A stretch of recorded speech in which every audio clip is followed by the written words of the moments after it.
Hi, this is Victor Antonio with another Sales Influence Moment. We've all been in that situation where we're talking to a client. We're doing our product pitch, we're talking about our services, we're talking about all the wonderful things our product does, but yet you can see, if not sense, a hint of skepticism on the client's face.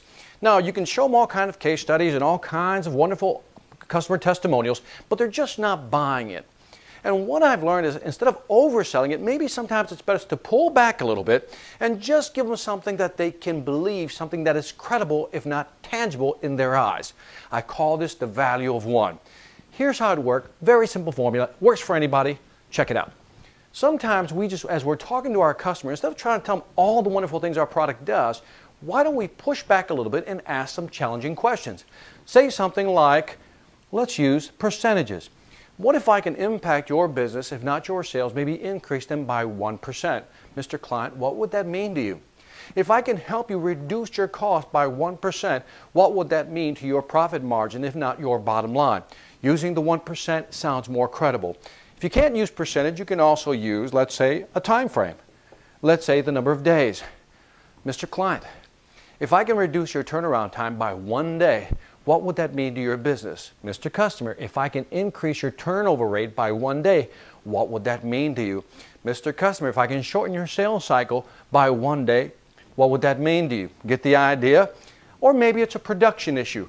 And we'll talk about, let's just call it man hours, or to be politically correct, man hours.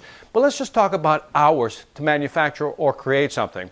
So, Mr. Customer, if I can reduce your man hours by 1%, how much would that mean to your margins for your product? What would that mean to you?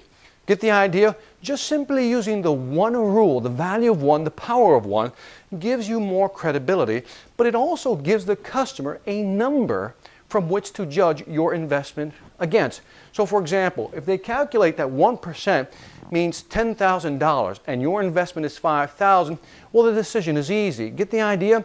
If you don't offer that 1%, the customer may not have anything to contrast it against. So again, using the power of one is powerful because it allows the customer to, one, think about the value that you're going to offer them, but also have a number to compare that against. Use the power of one. I'm telling you, it works. This is Victor Antonio with another Sales Influence Moment, reminding you, selling ain't hard. 1% at a time, 1 day at a time, 1 man hour at a time, when you know how. Take care.